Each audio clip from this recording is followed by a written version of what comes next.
Welcome everyone to another episode of the Warmup, man. It's me, man. I am here with the guys. I'm Chris the Warrior, man. We got Coachella again for his reprising role. We got Kev RL, and we have Reg.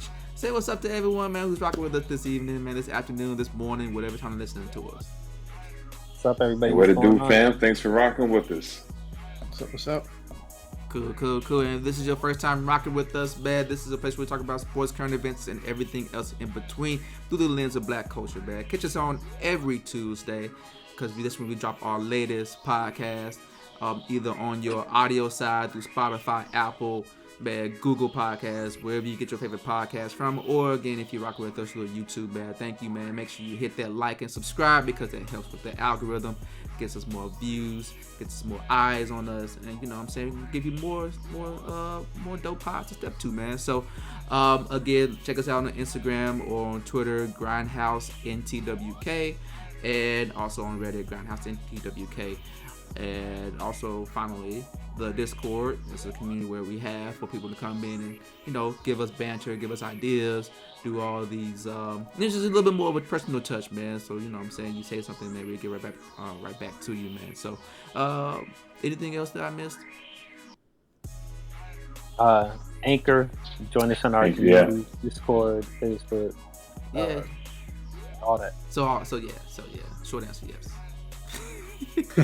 Cool, man. I appreciate it, man. So let's get right into it, man. The state of the Warriors is looking pretty alarming, man. Look, they have lost their last 4 games. I think 4 out of 5, with the latest coming from the woeful LA Lakers, man. You know, it took LeBron 56 to do it, but yeah, man, they're looking kind of panicky right now. They have been now at least tied or very close to juggling between the second and third spot. They're well away from the first spot right now, and I mean, it seems like the trajectory for the Warriors are going in a pattern that they do not want to continue going into the playoffs.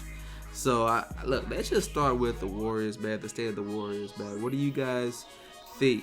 Coachella, you a fan, right? You claim to be a fan, right? Lifelong, baby, lifelong since 2016. Nah, way before 16, bro. Way before. I was down with Monte Ellis Warriors, bro. Oh, so 2015. Got you. So way before 15, man. Coachella, man. I was down with him when Curry had 2013. The putty ankles, man. Putty ankles, Curry. Boy. All right, so for the Warriors, man, we knew that they were small going in, so losing Wiseman was huge. Even though we don't know what Wiseman's going to turn into, he's a big body that has some skill. That leaves Looney as the only legit center, only big body that can do something, right? Outside of that, the defense. Warriors have had these spectacular seasons of offense, but underneath that, it was all fueled by defense. And the first half of this season, the defense was like in the top 5 in the NBA. And that's falling off a cliff. So I think that's a big issue. Of course, their sides rebounding has become almost impossible for them to do, man. Almost impossible. They're not getting turnovers. They're not getting defensive or offensive rebounds.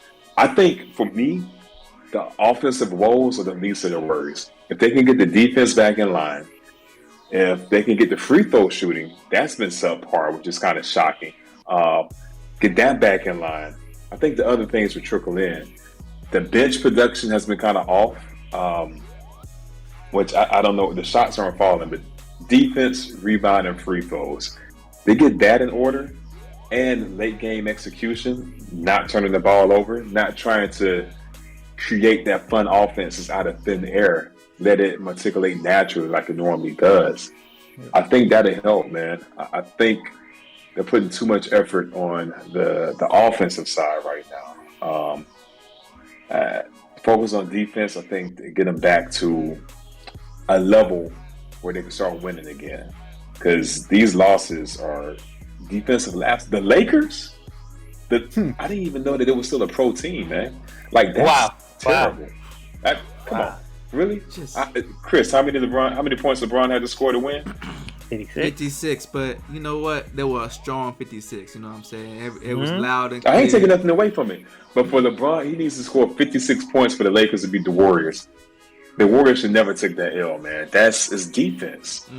It's defense for me. That's my roundup of that. Okay. I'd have to go back and watch that game because LeBron has been playing some unstoppable basketball. Yeah. Yes, he has. He's making a point.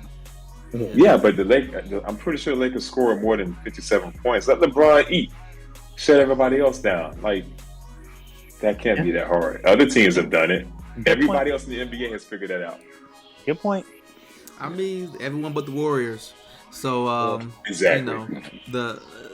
We don't know what's going on, but Reg, man, you agree with what Kurt Cello is saying, or? Oh yeah, definitely. I think that was really spot on analysis, and he ain't even mentioned, but he didn't even have to throw out the fact that Draymond's out and injured to put the icing on the cake. But I think everything he said, they need to improve their defense. Their offense is okay, and I feel like once your defense starts clicking, you start getting some easier offensive opportunities as well. So they definitely need a big improvement on defense that hopefully they'll get when Draymond comes back.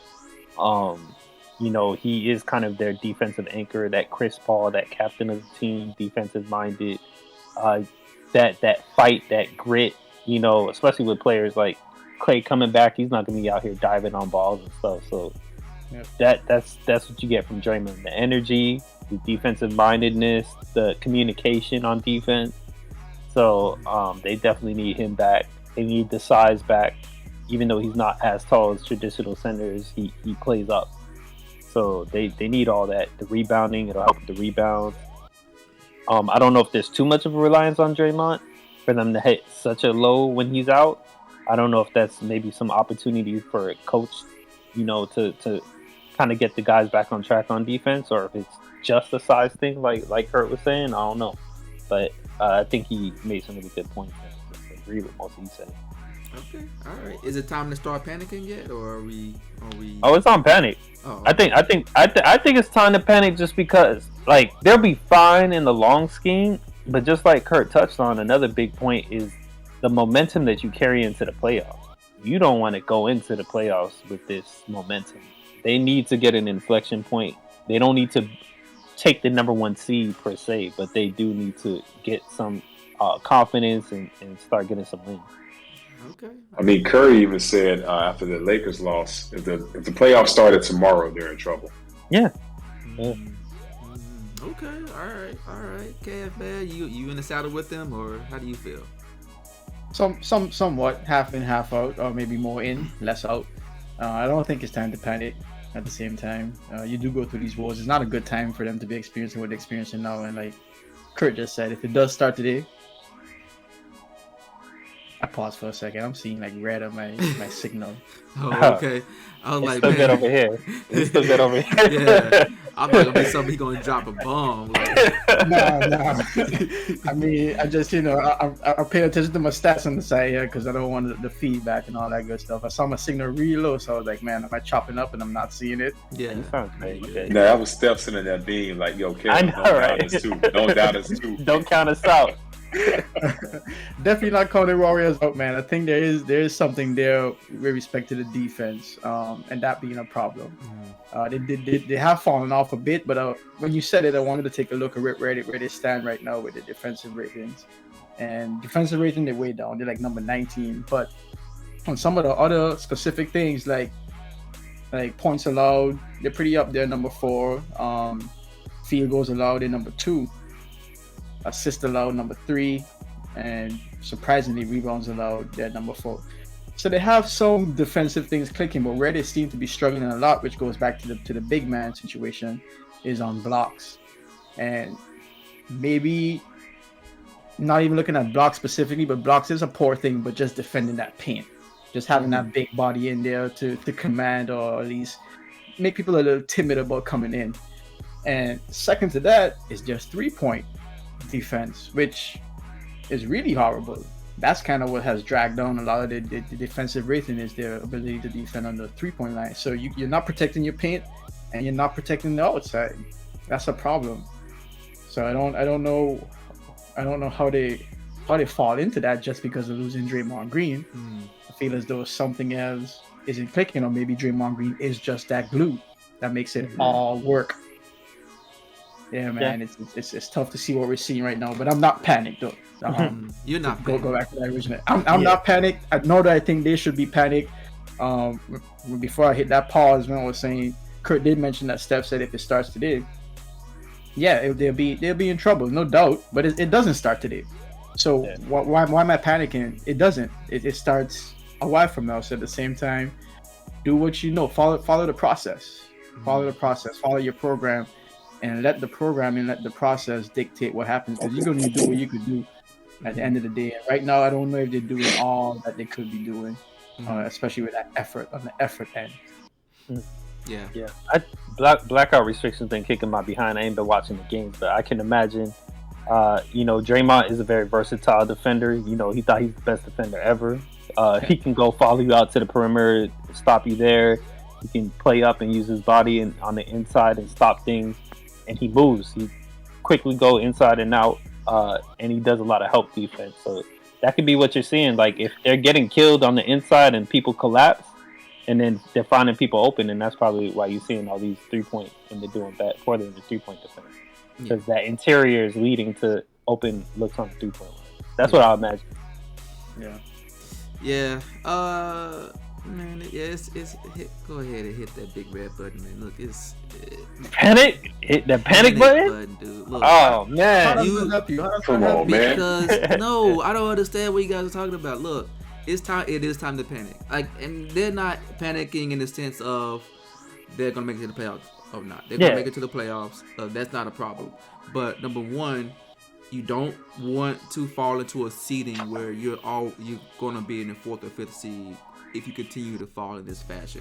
And they've already gave up their comfortable buffer at the number 2 spot. Like they were, remember in the beginning of the season, it was Phoenix, Warriors, everyone else. Now it's like Phoenix, everyone else. And honestly, it's like Grizzlies and Warriors are going back and forth at this point right now. It looks like Memphis has an easier schedule versus the Warriors going throughout the rest of the season. That's been the consensus, yeah. So the issue is now, well, who are you going to match up with in the playoffs? And, depending on how things fall and if things are going the way I believe it's going to happen, it's going to go where Minnesota actually gets out of the play-in. If they have to play this Warriors team as it is now, they may have a puncher's chance of getting out because, getting past the Warriors because of the fact that Minnesota is a really good team. And I think I've been saying that all year. They are a really good team. The only thing they needed to learn how to do was to close out games. And I think they kind of figured it out at somewhere between, like, right around the All-Star break. They kind of figured it out. Pat Beverly is putting his stamp on the culture as far as, like, being very physical. Anthony Edwards is guarding the best player on the wing, short of, unless Pat Beverly is there. Like, there's a lot of things that's going on right for that team. They're young, they're fast, they're energetic. They got 2 really good franchise players in Cat and Anthony Edwards. And like that's a team that is probably the scariest underdog team that's going into the West, in my opinion. Draymond Green has been out since January 3rd? When was it? When Clay came back. Yeah. Well, even then he was already injured. He just came back for that one game. But he came in and he sat down. So like he really has been out for about a while. And it's a back issue, right? Like, I don't know if y'all are any experts in bacchiotomy, but like, you know what I'm saying? Like if you having pain in your leg and it's because of your back, that ain't really. I don't know what the healing process is for that. Like, that is a very complex system, right? So there's no timetable on when he's coming back. People think that he's resting. I've heard some people say like, "Oh yeah, Draymond Green is," they probably just nursing him. They're gonna bring him back, blah blah blah. And even with him being out, they were winning. They were winning up until they started to slip and they lost to Dallas twice. They lost to the Lakers. They lost to the Lakers is legitimate. Dallas, I think, is a matchup issue for the Warriors. Man, they're a good team, especially after they made that trade. Dinwiddie instead of They lost to the New York Knicks, and I'm sure that I can't say anything about that. 3 out of 3 of you guys think that Julius Randle is overrated at this point. Like he's definitely for sure. he's come back to being rated as a. To be fair though, when it comes to the Knicks, they have surmounted some pretty impressive leads and just found a way to blow it at the end of the game. They haven't just been playing straight doo-doo all 48 minutes of the game. You are absolutely right. No, they only have the most important minutes they do. So it's not that surprising. Yeah. We can't be too surprised that they done not messed up one of them. Yeah. Well, actually, they wasn't it a reverse? Wasn't it the Warriors had a comfortable lead and New York came back and went on them? They came back and won. So Dallas is actually a good team. They're clicking at the right time, and again, if you fall into that ram where you got to play Dallas first, when that 4 or 5 seed, that's gonna be like Doncic. As soon as the unicorn left town, Doncic has been like lights out. And I don't know. I look at the schedule. They're going against the Bucks. They go against the Celtics, who are basically like killing right now, right? You still have Memphis again. You got Miami. You got Phoenix again. Like, these are tough matchups, for the Warriors. They can easily slide down to the 4th spot if things don't go their way. It's tight in the West right now under the So it's a fight. So I'm saying that from a standpoint of just leverage at the number 2 spot and being able to get some of those easier matchups on the way in to the second round versus having to claw your way through because you let that stuff slide. I say it's time to panic because you don't want that, and not necessarily. And even if you beat one of them teams that you're talking about, the toll is going to take to beat a Timberwolves team. You might end up going 6 or 7. That's not a bad thing. I don't know why we're saying that these are bad things. Like, clawing your way through isn't necessarily a bad thing. There's been many teams that have done it. Celtics have done it. In fact, you build resilience going through the playoffs like that. So I don't count it out in the bad category just yet. Tough road. Yeah, I agree with you in a general sense. I think when you start to talking about health of a team and trying to get a team back acclimated, and right now you have 2 pivotal players with Klay Thompson, who hasn't really been the same Klay that we've seen in years past, and Draymond Green getting replugged back in, and I mean Wiseman, if we ever see Wiseman, like trying to get that to gel again in such a short notice, or with like so much on the line of like basically do or die in the playoff format. I think that's harder versus Yeah, but you're right, because with that, it's still a question about, do you add Wiseman to the playoff roster? Like, I know you got to see first, depending on when he comes back, do you play him this season? Because we're getting short on games. Is it worth playing him to see what you got? And if you do play him, then you make an evaluation based on his play. Do you add him to the roster? So all that plays a factor too, to try to get him back. But the big thing, like you mentioned, is Draymond. And hopefully Draymond is still that magical, mystical, swift army knife that can fix everything. Because even their rotation's been slow. And Draymond, we know he has a mouthpiece. So he's on that one shout and tell everyone what's going on. Because he doesn't play, and Wiggins check like the best player, right? That allows Draymond to check a weaker player and act as a safety. Move it up. Yeah. Yeah. So do you guys think Draymond is going to come back anytime soon, or is this something that you guys think is? I thought I saw Wolves report saying within seven or something days or something like that. Okay. I feel like he's been like 3 to 4 weeks for like 9 to 10 weeks now. Like it's hard to say. Coming soon. Yeah, back issues are hard to say. I think they're taking their time, though. I don't know about nursing and all that, but I do think they're taking their time because they know what's at stake and they're not going to rush it. Yeah. Especially if it's that back leg thing that you're talking about. Yeah. I mean, because think about it. Brook Lopez, back injury. We can't say they're similar, but they're back injuries. He hasn't been back for the Bucks yet. So, like you said, those back things are serious. It takes a minute. The crazy thing is, this is how serious it is. When you think about it, McCollum had a punctured lung that had to close up, heal, reinflate. He had to get his cardiovascular back. He's back playing. And he got injured after Draymond and Brooke went out for back. So that just look at that. I mean, Chris Paul broke his hand and might still come back before those cats. Yeah, for sure. Yeah. I mean, it's sure. yeah. The back holds you up, man. It's the nerves, man. It's the nerves. Yeah. Like nerves is a funny thing when it comes to healing. It's not like you're not like you go and get it massaged. You're not like gonna massage the nerve and help it heal. Let me put that disc back in real quick. Like you can't do that. Like it's not. No. It's just, bro. It's And even so when you do stuff like that, you saw what happened to Kerr. You're not even playing. He had the back surgery, and he was out for a while. Oh yeah, he couldn't even coach from the sideline. And all that stuff. Yep. Yeah. That's how the Luke Walton saga begun. Hey. They had a terrible ending. That's okay. Hey, at least he tried. At least he got the chance, right? Yeah, he got a chance. But you know what? Several chances. It probably wasn't his fault. I think it's because Sacramento is just not a great organization. He was in Lakers. What about too, the Lakers? Man. Yeah, that's what I'm saying. He had several chances. I mean, they did all right, man. But you know, LeBron came in, Magic came in, everybody went on a new regime. So he was just in this really like. Hey, I mean, but sound like you know what I'm saying? Like that's a lot of excuses at that point. He had several. Back to the point, he had several chances.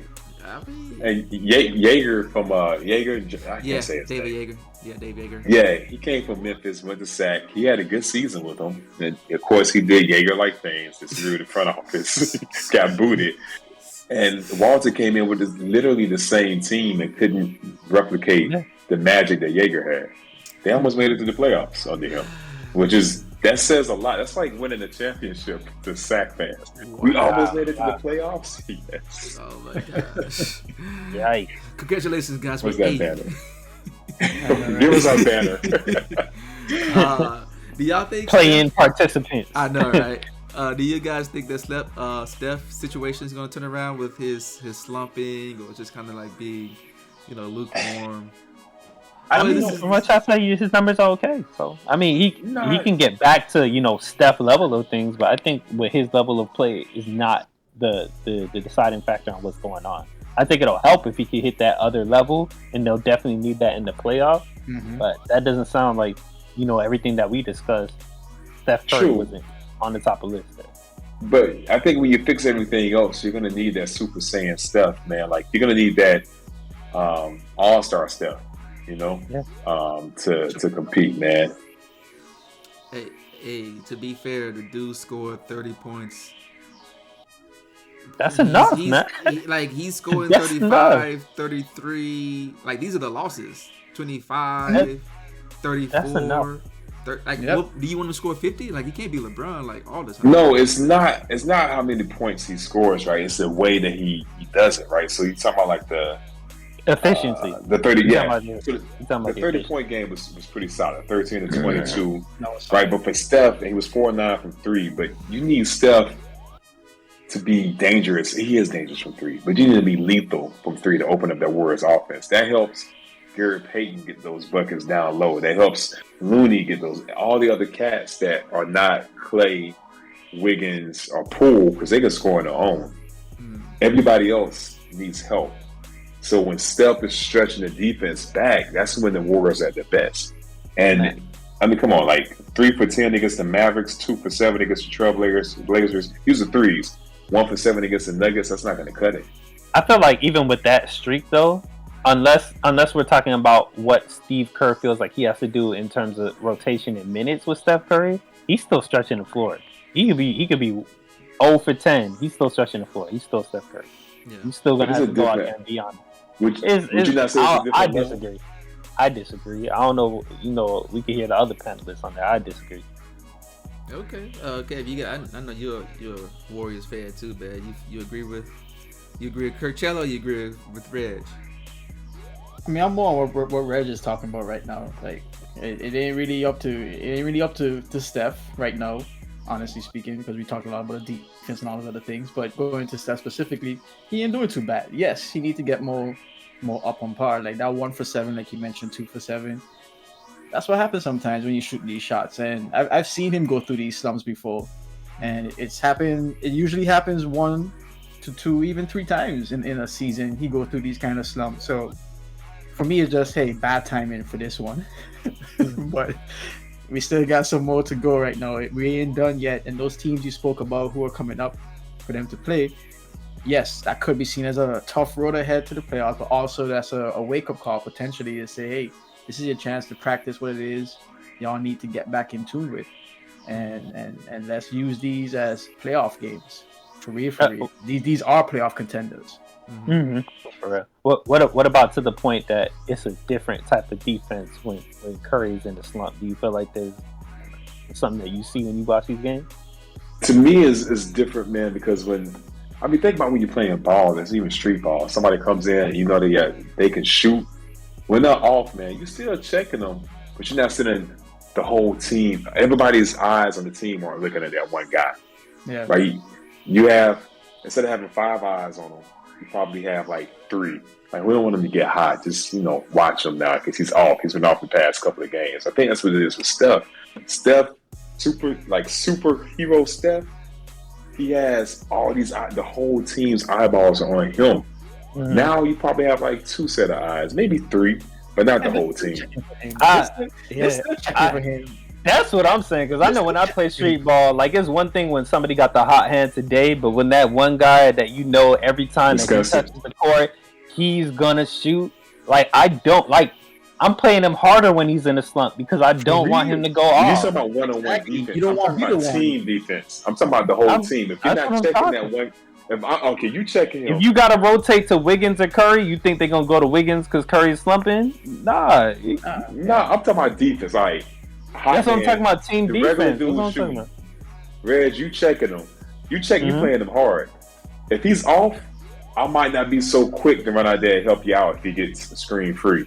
But if he's on, bruh, I'm gonna beat the screen. I disagree.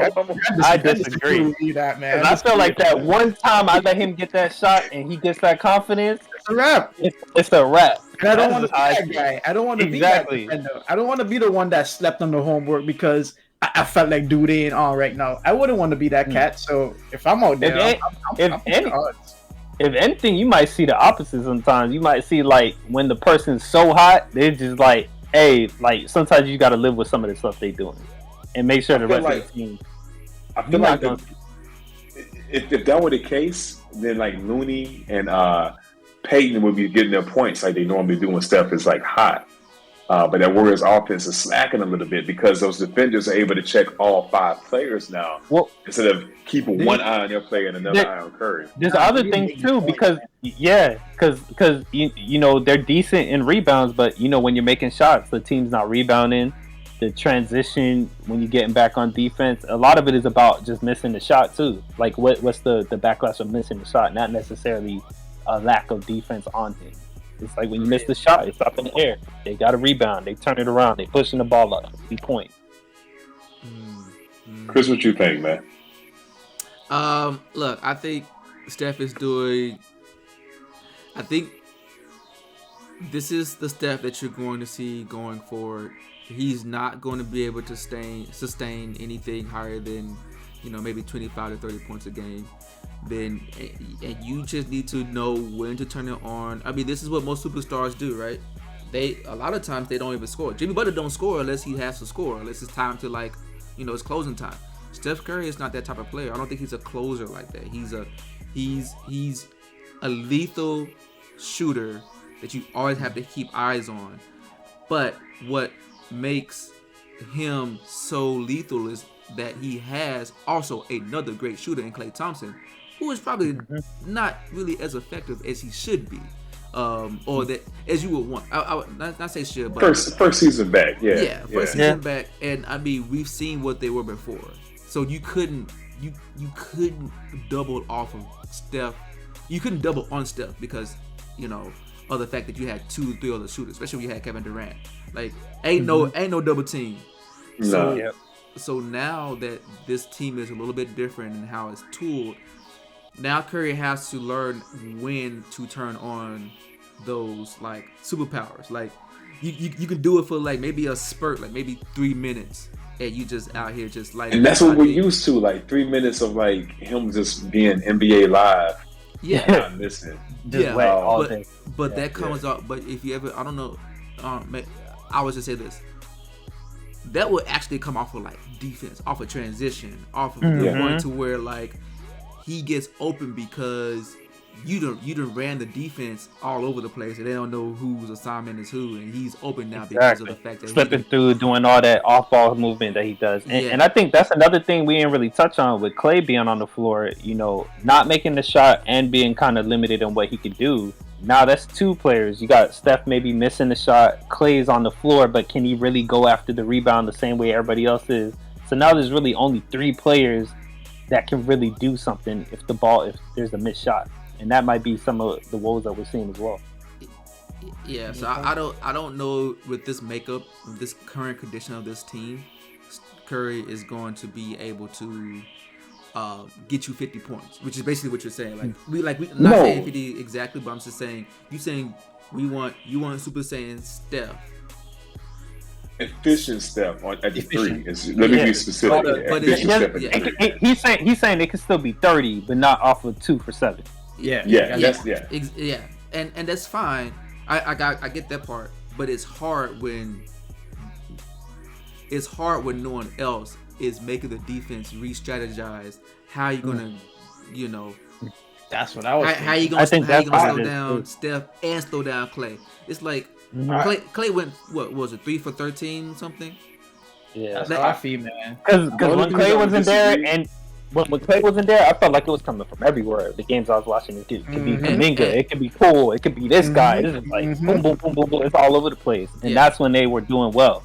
Yeah, I feel like that too. Because Chris, I hear your point, but then I would bring up the fact that last season, Steph should have won. He should have been close in the MVP race. I mean, granted, they don't pick MVP as the most valuable. They pick who's the best player on the winning team, right? But Steph had a remarkable year last year. I think, especially when Draymond got back, because he was out for a little while. Without Clay, and that team was not this team, right? This team is better. I feel like he just peaked at different points. I feel like he peaked the way that he peaked last season in the beginning of this season. Correct. Because they were like 10th or 12th in the beginning of last season, and then they started going. Well, he was injured. I don't think he was injured last Curry, year. he had the bum injury. The hand? That was the year he had the hand and the bum. Because he got his hand was early in the season. Then he had the bum injury. But still, like his peak was different. Like this season, it happened definitely. Like they started out fire hot. They were just basically like the by far the best number one team for quite some time. Before we started seeing them struggle. So I just felt like they peaked at different times. Last season they struggled, and then they peaked right before the playoffs, and they weren't. Nobody. I remember we were all talking about no playoff aspirations for the Warriors, and then it just lit up and got into the play-in. No, I said play-in. No. I said playoffs. No, Kirk should have never said play in. Everybody except for Kev. Kev kept saying, "Does anybody want to hop on the bandwagon all season?" I'm a correct myself. And not all of us were saying that. Kev believed. I said play in. No, you didn't. I did say play-in. Y'all doubted me. That's your team. Why you don't think playoffs? I said play-in. I think you said maybe. I said play-in. But here's the thing. I think it was a. You said maybe play-in. Yeah, it wasn't not. They'll be in the play-in. Hedging his bets. I said play-in. But here's the thing. Kev was like playoff bound. He was just like, "I want to hop on. There's plenty of opportunity all season." And they ain't make it to the playoffs. So. Come on. Barely. I really thought they were going to the playoffs until LeBron pulled that off. The way the Lakers were struggling at the end of that season. Ridiculous the way they took that dub, man. Like, let's be honest, man. It wasn't no simple reason why. The king. But check this out, though. I hear what you guys are saying about the peak and all this stuff, but let's just look at the numbers, man. This year, Curry is shooting 37% from three. Last year, it was 42%. That's a drastic difference, bro. Drastic difference. This year, 25 points per game, 32 last year. And that was a consistent thing. The peaks and the valleys you're talking about correlate with his injuries, not with his play. This year, unless he has an injury that's undisclosed and we don't know about, so let's assume he's fully healthy, his play has peaks and valleys. Well, last year, it wasn't his play, it was his health. We can go look at the stats and do like a fact check. after the fact, but Yeah, I feel like it was. check that. I feel like there was values and peace in this play as well. But we got another topic we probably got to get into. Yeah. So, yeah, man, let's move it on. We could put a pin in that, man. Hopefully the Warriors right the ship, because otherwise, man, I'm gonna have some jokes I gotta get off. I'm already writing them now, man. So all right, man. Jokes gotta be told, man. Yeah. Jokes gotta be told. We're gonna throw it right back in your face. So I'm gonna move on, man. Let's move on to the Bleacher Report, man. You guys, those people are famous, man. They are known for writing really good articles, and sometimes they come up with some articles that are just like, what? Like, where you come from with that? So the one that we're going to what's the other one? Deadspin. Yeah. Two like great sports publications. Yeah, so shout out to Bleacher Report, man. I'm actually thoroughly entertained by some of their lists, to say the least. And like I said, most of the time it's fun, and there's some hints of truth or a lot of truth to them. So the one that came up there that I saw that I definitely like to highlight is the NBA's most disappointing players thus far in the season number 75, and I'm just gonna rank it off to you, man, 4 to 1, man. I don't know if this is in any kind of order. This means 1 being the worst or what, but like I'm gonna start with number 4, and number 4 came in. It was James Harden, the guy who had the hammy. He said he didn't want to play for Brooklyn no more. He never liked Brooklyn, and now he wanted to get out of there, and now he's playing for a team that was his, he always wanted to play for, which is the 76ers. James Harden came through with a list that is a dubious list right now. So I always wanted to play for Daryl Morey.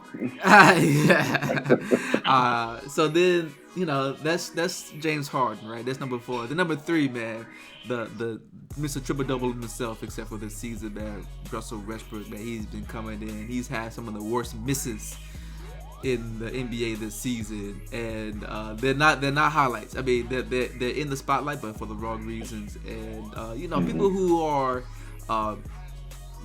Westbrook haters or detractors or pessimists, oh my gosh, they got feel for the fire. Like they just had things to even double down. I told y'all. I told y'all. And I mean, people who are the sympathizers, the supporters of Westbrook, is just like, hey man, this is the same Westbrook we've always seen. So I mean, it's tough. It's tough. I've been rooting for him lately, just because I don't even want to see it. You go don't want to see like the slander, man. Tough. Yeah, I know, man. And then number 2, man, Julius Randle. I mean, some people say he's overrated. Some people say he's rated right now. Some people say that he was a flop, fluke, Joe Fluco, if you will.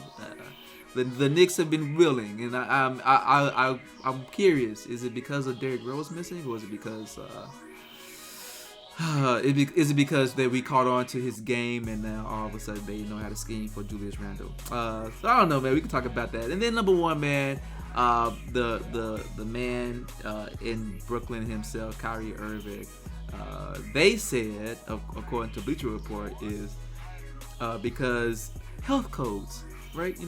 So because he can't play the games, and that's the reason why he's the most disappointing player. I didn't know that that was an issue. I'm saying that you can be held against, considering that they excluded explicitly Ben Simmons for health issues, and also Zion Williamson, and Zion also for health issues. So this is the 4 most disappointing players according to Bleacher Report this season. Do you guys think this is a fair list? A right list? No. Would you want to correct this list, bro? Heck no. This trash, man. Like we talked about this pre-pod. Like how did y'all make this list? If the list is about availability and your expectations, how is it that Kyrie's number 1, but Ben Simmons and Zion are the list completely? That doesn't even make sense to me. That's just it. I don't know, mind-boggling. They're claiming basically, right, that those guys are off that they got excluded because they can't help it. They're injured. They're saying Kyrie has the ability to play, whereas he is taking himself out of the game. So that can be said the same. Why isn't Jamal Murray on there? Technically, to be fair, to be fair, where is he? He's injured. He's healing an ACL, I believe. I think technically Kyrie has played a game in the NBA this season. Those other two, he still plays. He still continues to play. Ben hasn't played. That's what I was gonna say. That's the thing that I don't understand. Yeah. The argument could be made that Ben Simmons could get on the floor if he wanted to. His mental, they're trying to be sensitive. So I'm just saying. Like that, but I'm just saying, if that's the argument to be made, like that's mental for Kyrie too. Even last season, a lot of those, things going on in the world, he couldn't compartmentalize or whatever was going on. That was the same thing to me. Like, I understand, like, that's the hot button issue, and I get it. But I feel like it's to me, it's both mental. Like, it's Kyrie not isn't mental. That's not an principle. I mean, this came from his mentor, Yeah. I mean, like, I don't classify it the same way. He took a stance and he's sticking with his stance. That's a principle. It's not mental issues that Ben Simmons says he has. It's not. I would say there's a school of older players, all of like Shaq, Charles Barkley, blah blah blah. Like that would be like, hey man, whatever you got to do to get on the court. And he's not doing whatever he got to do on the court. The same way they might say Ben Simmons, like just go on the court. If they feel like you're not ready and they bench you or something like Westbrook. Westbrook could be like, I'm discouraged, I'm not gonna play. He still gets out there and plays.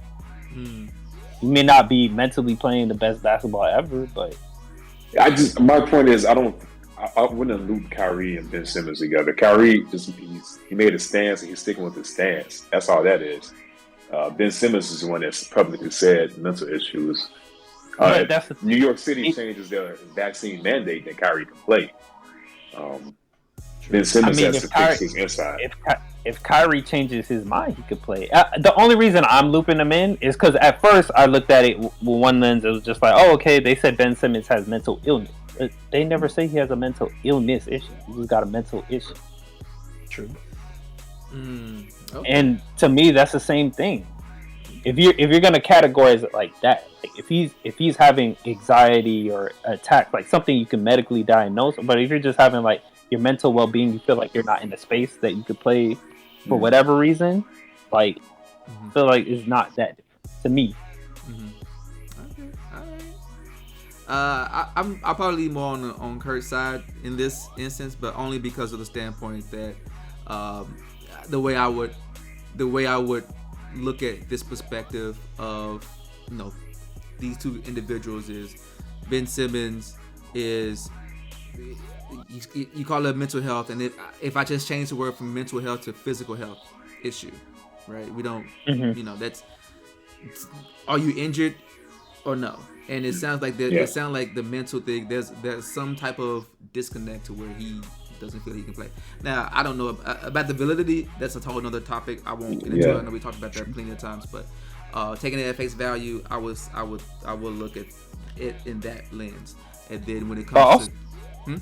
But also when he's on the court, Kyrie, he's not playing poorly.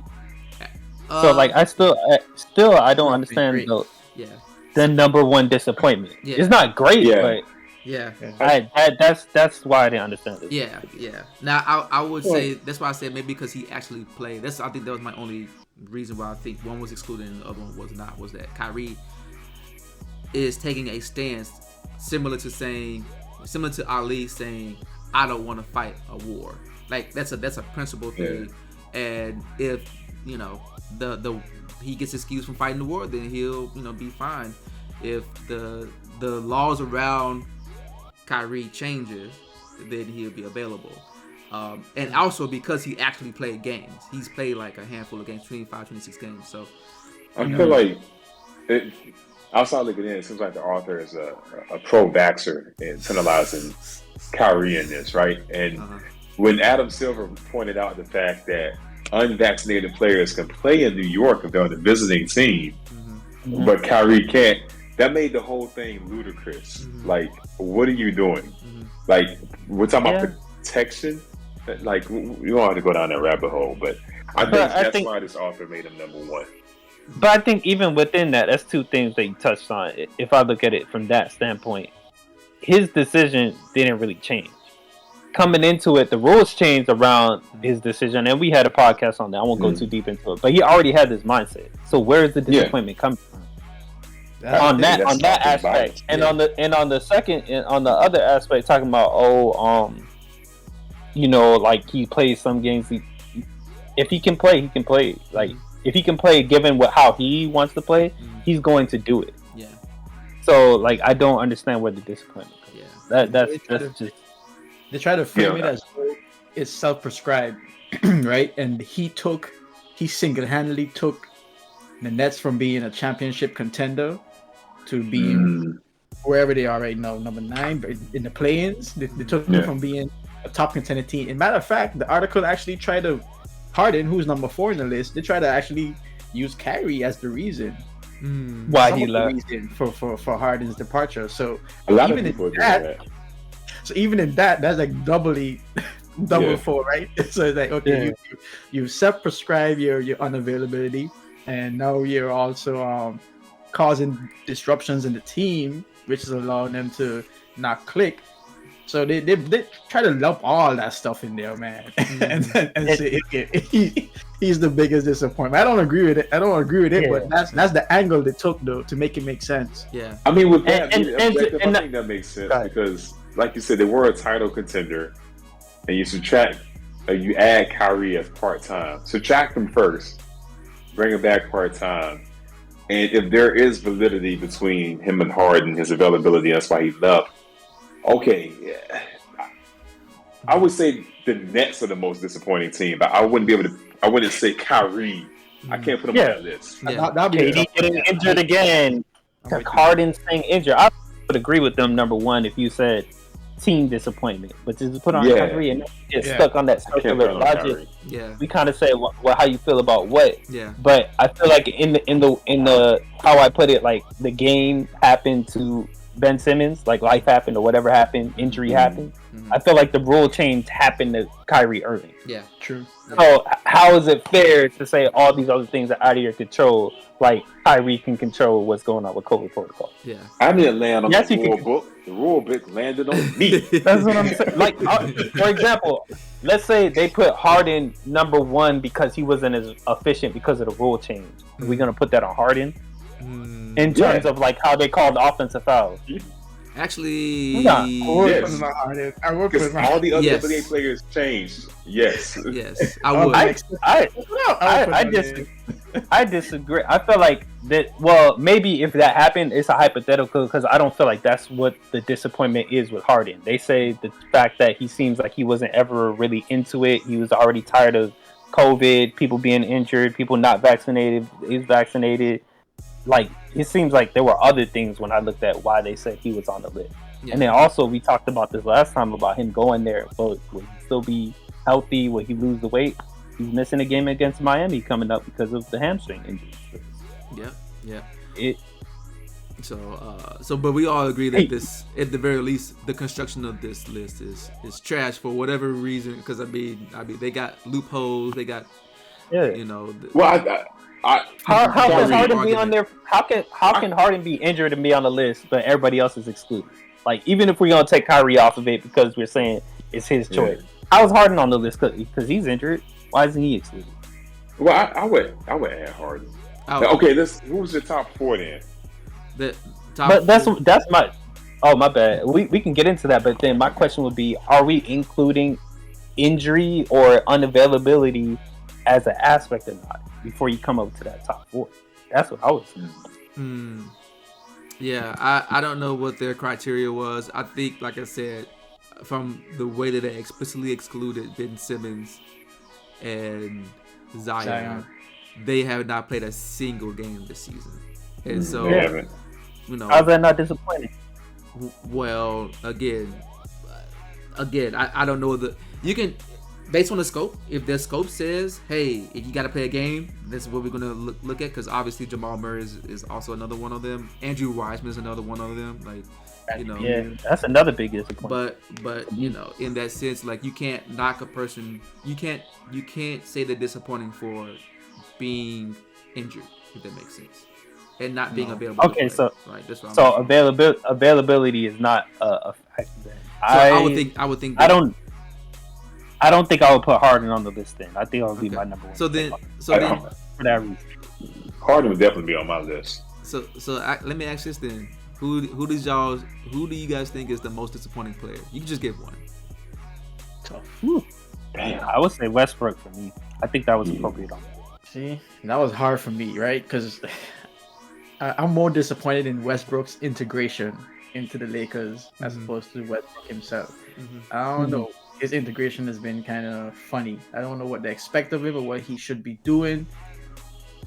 It hasn't been mixing well. And the suggestion to put him off the bench, I heard some commentators mentioning that may be a good fit, but I don't know, man. Like I don't like how he's been integrated and how it's been rolling. Okay. He's done a better job with that. Come on, Kirkchella, man. You know Julius Randle is on the list. I know you've been hating on him all season. You know what? No, I'm not. So I'm not. Let me clear it up. I'm not hating on Julius Randle, man. He's just miscast. He should not be your number one option. That's what it is. Julius was wrecking shop when he was in New Orleans behind AD and Cousins. Right? He's a good third, fourth option. Maybe somebody off the bench, he can light him on fire, man.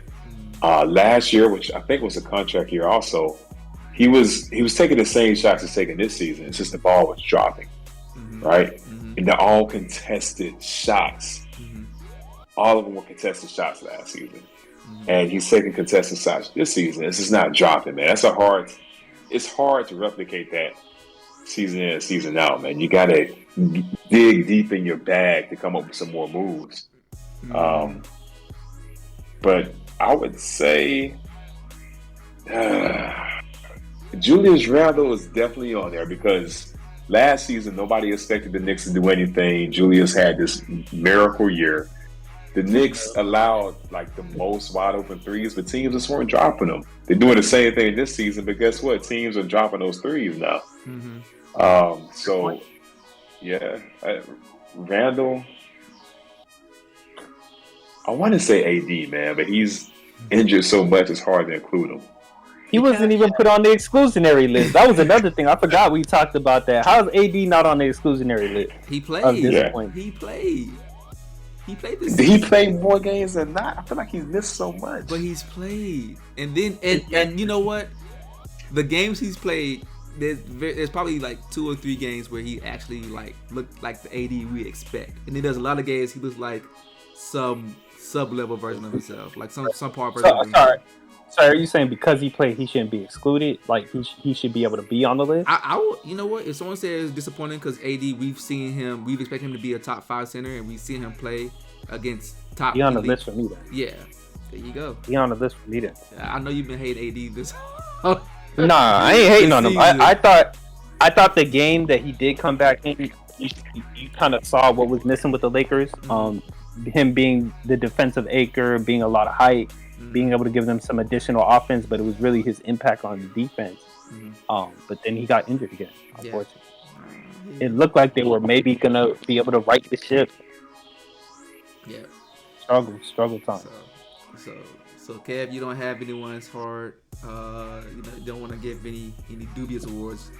Kirkchella, huh? Kemba Walker. Kemba Walker? He's not injured, right? That's another Kemba. Hey, you're right. He got benched. He ain't injured. He benched. That's a good. Yeah, that's another disappointment. I think that's the best. Kemba. Who had expectations for Kemba though? I did. He wasn't playing the greatest. He wasn't playing the greatest in Boston, but like with D Rose being down, like I feel like he could have them in a better position than just sitting on the bench. I agree with you. I'm always looking out for Kemba to see what he's gonna do, but who actually been checking for him? I've been hearing like his pure negative stuff has been going around his name. Yeah. People say he's overpaid and stuff, but New York traded for him, man. Like they purposely got him because they thought they need more offense. Yeah. I really like Kemba's gameplay, but I feel like Chris opened my eyes to it when he said on the Celtics. Ever since that injury, he just he ain't been the same. Kind of like Hayward, but I don't know if he's injured or healthy. He stays back and forth. Yeah, but his team is able to work around whether he's injured or healthy, and when he's healthy, he's producing. Mm-hmm. Can't say the same for Kemba. It's very wishy-washy even when he's healthy. Kemba, Exactly. when he was on the Celtics. Yeah, he's not looking good at all. Mm. I'm gonna say this, man. I'm probably get some woes from the audience, but Damian Lillard, disappointed. Look, they've been losing a lot of games with Dame on the bench. I've seen more effort with Dame off the bench, like injured. Like Anthony Simons just stepped up, Josh Hart is killing, and I'm just like, oh, where's it been? Anthony Simons is actually like, now that Dame is on the bench or not available, McCollum was traded. Anthony Simons has stepped up as like the key like contributor for this Portland team, and they're actually playing harder in my opinion than when I saw Dame in the starting lineup and McCollum in the starting lineup, because they were just like dropping games. And I mean, it's not that Dame has been not scoring or anything like that. It's just the fact that you know how I am about progression. He's always been able to get like these wishy-washy teams like this lineup into the playoffs. They're not. I think I'm number 10 right now, 10 or 11, and it wasn't like that when he was. I think they was almost at the bottom of the list when both of those guys were in the roster, and they've only recently started to kind of like get into gear and stuff like that. Actually, anytime you'll see the losing streaks, either McCollum or Dame played. Like I'm talking about like 5 games or more. Mm-hmm. But when they had a 4-game winning streak, they're losing. They also on a 4-game losing streak right now. But like when they were on a 4-game winning streak, and all these other like little key wins against Boston, Toronto, it's all the other. Nurkic is the one stepping up. Anthony Simons is the one stepping up. So I don't know, man. In Dame's defense, hasn't he been dealing with this core issue for a while? Even if he's playing hurt, that could be affecting his struggle. No, that's true. And they had a new coach, a rookie coach. Yeah, a rookie head coach. Yeah, and that's true. And like I said, you can take all those 2 things into consideration. I didn't, but if one was to argue saying where he's been playing injured, that's probably fair. But it's not that he's not even scoring, because he still is scoring. It's just like getting him working with Chauncey to get that team to at least be number 8, 7, or 6, like be in the play. Like you it's not just me then. Y'all faces are telling me. You started breaking up a lot. Who, me? Yeah, like your whole sentence is all digitized. Yeah. Sorry. I checked all my stats. I was trying to stay professional. I was like, I ain't gonna break. Oh man, okay. You good now though. You super clear though. Yeah. Yeah, it was hella weird because like I said, I was looking at myself like, okay, I'm like, wow, y'all still looking weird, man. But yeah, no, I was just saying like, they've been. If someone wanted to use it as an argument, saying, hey, or as a counter argument, yeah, he's been playing with this core thing. Yeah, and that's a fair point. His production hasn't dropped. I think it's just the fact that he hasn't been able to lead his team to play hard like they're playing right now. And I don't know what that cause is. So that's why that's why I would be looking for. You pick him over AD, who like openly stated, "Hey, I'm not playing center." When all the sports analysts, professionals say that the Lakers' most deadliest lineup is with him at center. And even in the playoffs, when they won the championship, he was playing center. So you would put Dame above AD, who says, "I'm not going to do what the team needs me to do to win." Oh. Well, the reason I wouldn't, although I did take him off my top 5 player in the NBA, because after he got, mollywopped by Giannis earlier this season, I was like, well, you just ain't ready to be on that stage anymore. Like at least being the star, the lead role, you need LeBron to kind of help. The reason that I didn't think about that is because we mentioned, I think someone mentioned it here, about what he said when they won the championship. And it was like, oh, I'll do whatever LeBron needs me to do. Like that, was a signal. It's like, okay, he's not ready to be that guy. He's just ready to be a good Robin. And so I was like, well, he's a Robin. Yeah. So go play Robin. Yeah. So that's okay. So you're looking at number ones. Well, I'm looking at the most disappointing. I would think there's a long list of 3, 4, 5, and 6 and 7. So yeah, I think that's usually the case. You're usually most disappointed. You're not gonna be disappointed when Caruso's not doing as good as you like. Yeah, I would say the 1, 2, like I keep calling them Pringles. Porzingis in Dallas. But then I think about what Kev said about Kemba, who was really expecting him to be, a solid number 2. But Dallas needed him to be a solid number 2, and he was never able to achieve that. Yeah. Porzingis, I think, was having issues with the chemistry between him and Doncic, and also injuries. Yeah. So I think it was a mix of both, like trying to get the chemistry, but kept getting injured, never could get it right. And I think after a while, just like Baker Mayfield with Odell, Doncic just kind of moved on. Like he was just like, all right, I'm ahead. I'm done. So cool. All right, man. Anything else, man? Because like I said, we can go ahead and wrap this up, man. I know some folks got to get their push-ups in.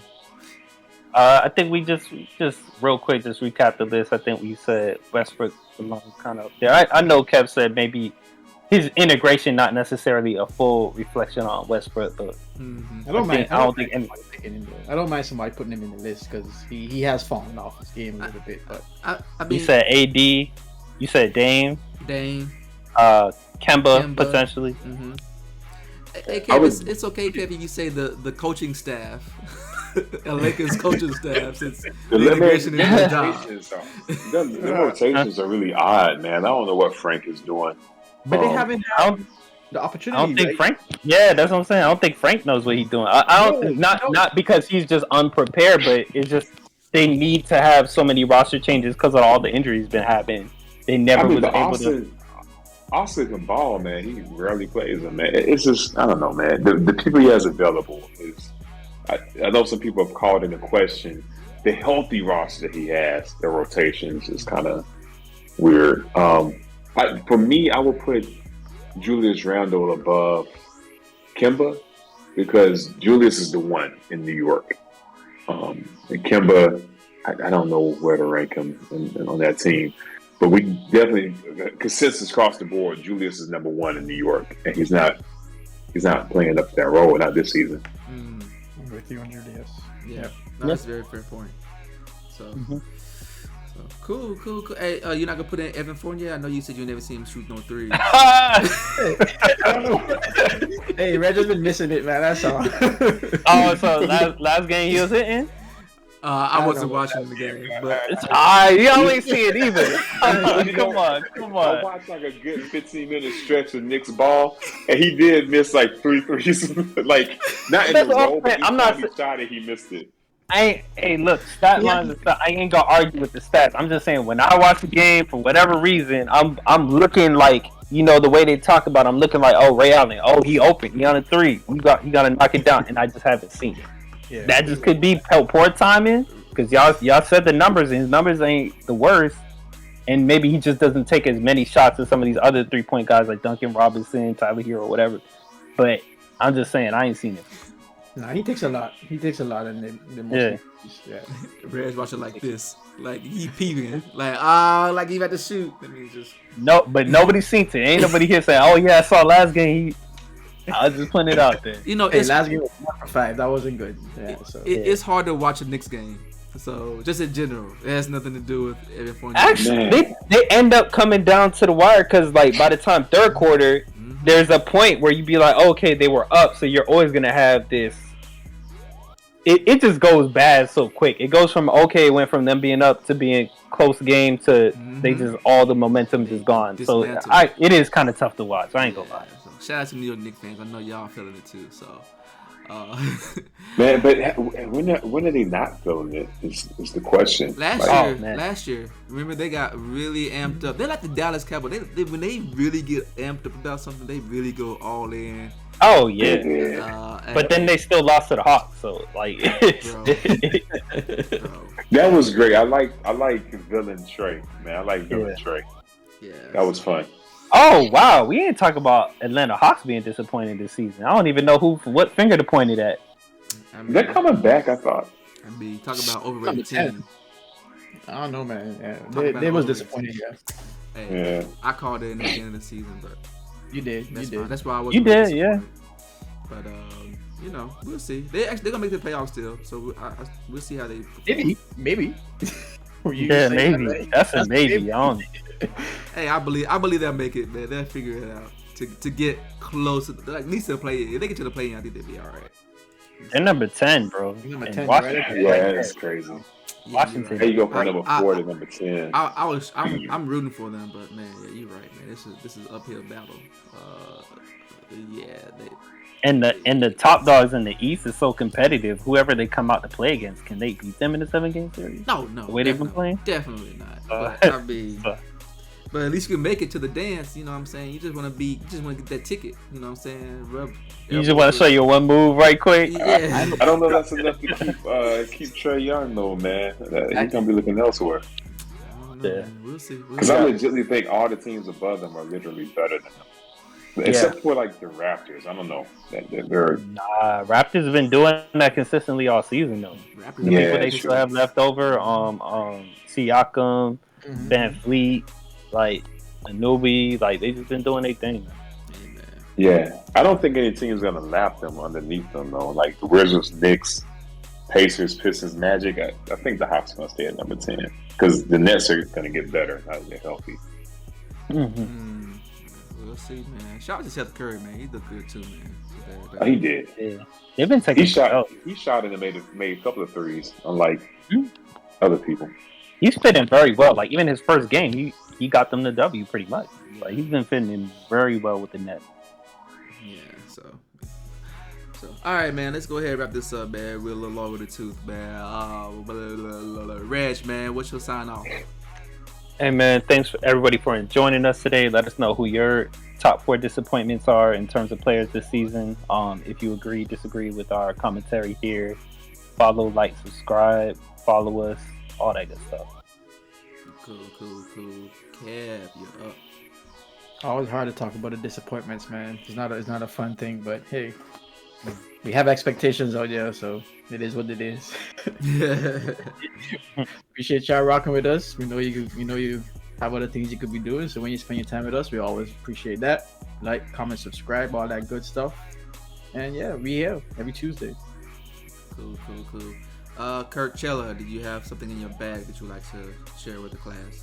Yeah, no. This season is the first year that NBA is playing with a new ball, right? That was a thing that was throwing people off from the beginning of the season. So fun fact, as crazy as it sounds, basketball, when it was originated, there was no basketball, right? The sport wasn't invented. They played with a soccer ball. So imagine trying to shoot a 3 with the freaking soccer ball, or dribble, which wasn't even allowed when the sport was first created. So, yeah. Well, fun fact. I believe basketball is a deviation from handball, I believe. Yeah. And you don't dribble, and also you just pass. Yeah. Mm-hmm. And also you can't move with the ball, right? Exactly. Yeah, you can't move the ball. And then also there was no 3-point line, so you didn't right. about that. No 24-second clock. No clock. Yeah. I don't know. Completely different sport. No goaltending. It basically just took rugby. They just took rugby and just made it into another sport. So yeah. It makes sense. Makes sense. Now I see how Bill Russell was out here dominating. They didn't have decades of experience ahead of us to kind of get ahead of the curve and be like, all right, we can let you guys in. And you have to deal with these refs. Yeah, I bet too. Bill had that one guy on the team that was dribbling with one hand everywhere. I forget his name. I keep seeing like, yeah, Kuzi was. Hey, he would break you down with that one-handed dribble, bro.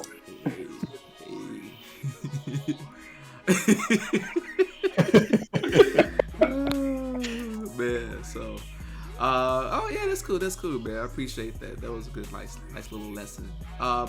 So yeah, again, thanks for rocking with us, man. Tell us how you feel about these Warriors, the state of these Warriors out here. Are they declining? Do they need to hit the panic button? Do they need to dope up Draymond Green and get him back out here so they can save their season? Let us know what you think. Tell us how you feel about any of the players we talked about on these disappointing lists. Tell me who you think should be on this list, who should not be on this list. And by the way, while you're at it, go ahead, tell a friend, tell a friend. Subscribe, like, hit the comment section, man. Tell us how you feel. And again, engage with us on the social medias and follow us. And we'll be here every Tuesday. So until next Tuesday, guys. Deuces.